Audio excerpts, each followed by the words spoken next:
What about Jonathan Stewart? He makes sure everything, put the ball in his chest and watch him run. Can run with power inside, but has enough speed that when he gets outside, he can cause a lot of trouble. So they get the ball on the opening drive. They take it in for the score. And how about setting the tone right away? Everyone talks about wanting to do that, but you always hear it in every locker room. First 5 minutes of the game, who's going to set the tone? Who's going to take control? Guess who just did? Now on the next drive, when you score that quickly against, probably feel like you need to respond. Yeah, without a doubt. In other words, you've actually put the pressure even more so on your opponent. Charles Johnson, a long day for any offensive tackle. It's a situation like this where a head coach writes himself a note before the game. Remember, it's a long game. You don't have to chase points early. But on the other hand, it's a huge disappointment if you only come away with 3 after a big drive. Let's see what he decides to do. And that was just an old-fashioned scramble play, 4th and goal, and he willed his team into the end zone. And I just don't know how, on the other side of the ball, you keep your composure. You account for everything. And this guy finds a way to make a play on you. Can you tell? That just agitates me a little bit as a former defender. I know your hands are shaking.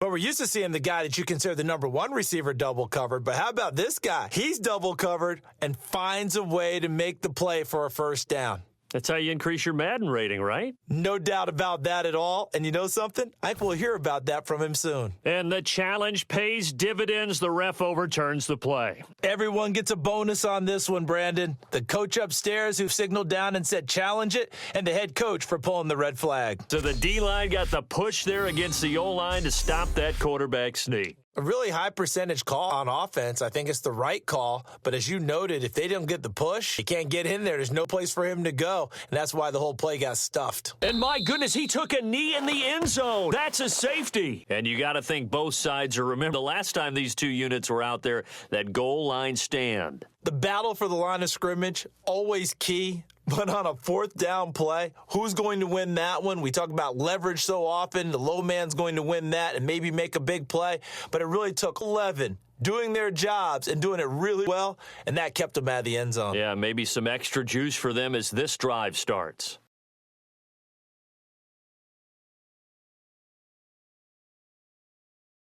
And how does he rally the troops, so to speak? He's played well, but they're down big on the scoreboard. How does he get his guys going? Make sure they understand it's not a me game, it's a team game. Everyone has to come together. Everyone has to up the level of play a little bit, including himself, and find a way to make some plays in order to give them a little bit of a spark and rally the team. We'll see if they can indeed rally down big on the scoreboard right now.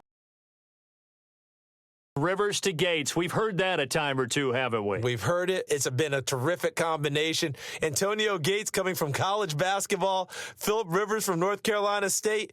Who knew that they would make history together? I think everyone in the league talks about finishing, don't they? Doesn't matter whether it's a quarter, half, game, series, whatever. But they're finishing the first half in fine style, putting that one in the end zone. They did leave much time on the clock either. Well done. So the challenge comes inside of 2 minutes, and it gets overturned. And it changes the whole format of what's about to happen because both sides had thought a certain call had been made. Now they have to flip back and start over. So they get the 3, increase their lead to close out the half.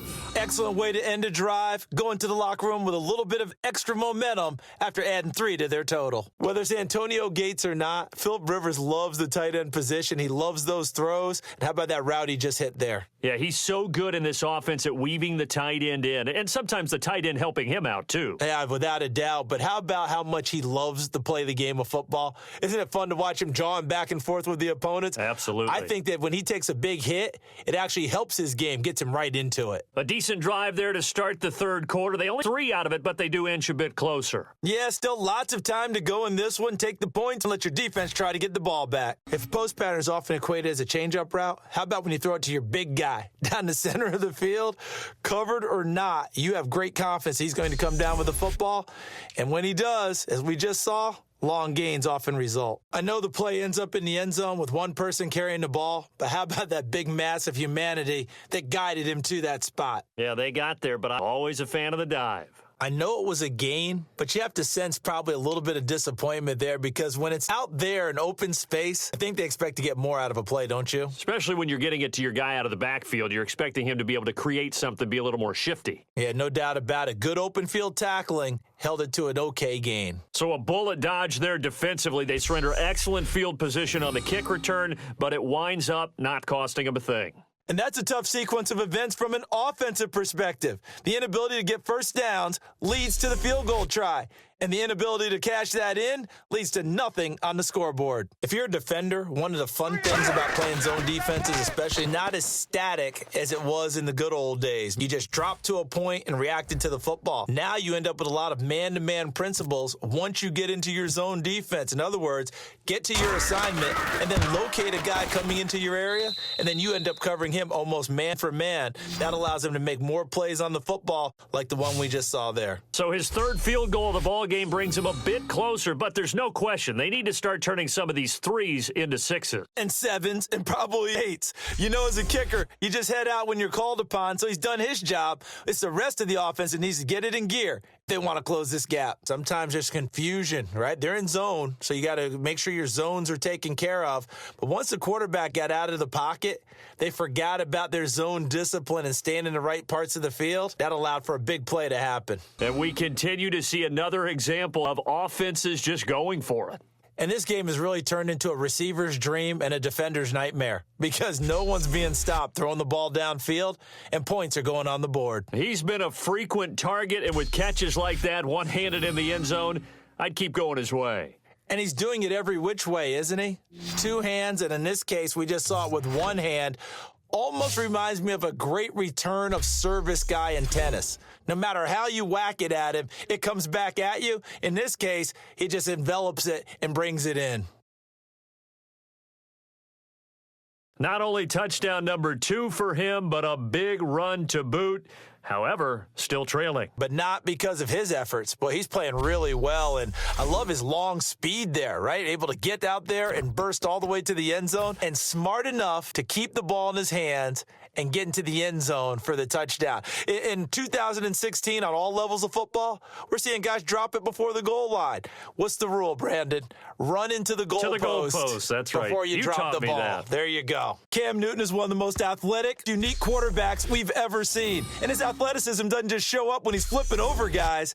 It shows up even on plays as simple as quarterback sneaks. And these numbers on our monitor are getting hard to believe. He's closing in now right on the doorstep of 500 yards passing. I'm glad that you watched the monitor and said it first because I had trouble absorbing that. That's big time right there, right? That means everything just about has gone right for them and his squad in this game. That's his third touchdown catch, which is very impressive, but on the scoreboard, they're still struggling. So it's safe to say that without him, my goodness, yikes, they are in major league trouble. He's doing his best to try and keep them in the game. And defensively, they just don't seem to have much of an answer for this passing game. Not at all. And look at the confidence that's exhibited here. With that type of a lead, clock on their side, instead of running it, they're still throwing it, trying to pick up first downs and keeping the football. He's played a great game. It continues right there, even with this lead, confident to throw the pass and have the reception made. There's no doubt who the leader of their team is there? There's no doubt who they want to ride all the way to the finish, because strategy would tell you run the football, run the clock down.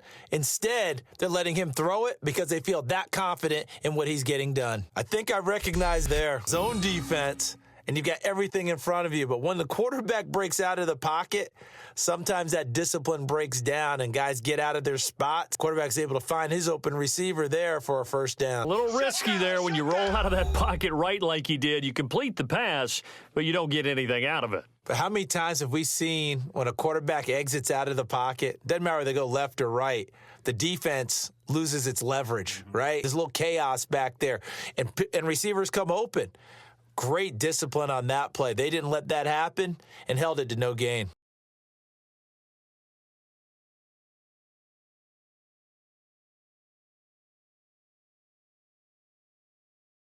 This one should have gone in favor of the defense. They flush the quarterback to the left side. He's a right-handed thrower, so you know how difficult it is to get your body back around and make a good throw, let alone to the middle of the field. and end up getting a completion to his big tight end. And they put it in the end zone, which was job one. Now they have to convert. Then it's decision time, isn't it? This is what all teams go through. You look at the clock, you're inside 2 minutes, look at your timeouts, make that onside kick decision. Yeah, how do you feel about your defense, where you are in terms of the scoreboard and the time left on the clock? As you noted, so many things to go through. They've got the lead by 3, late stages of the game. What's the message here? Just hang on to the football? Is it that simple? That's exactly right, because ball security is paramount. And you got a small cushion. A field goal can tie you, but you don't even think that way. Just take care of the ball, close out the game. Will they close out? We're about to find out. And that touchdown should make you feel comfortable.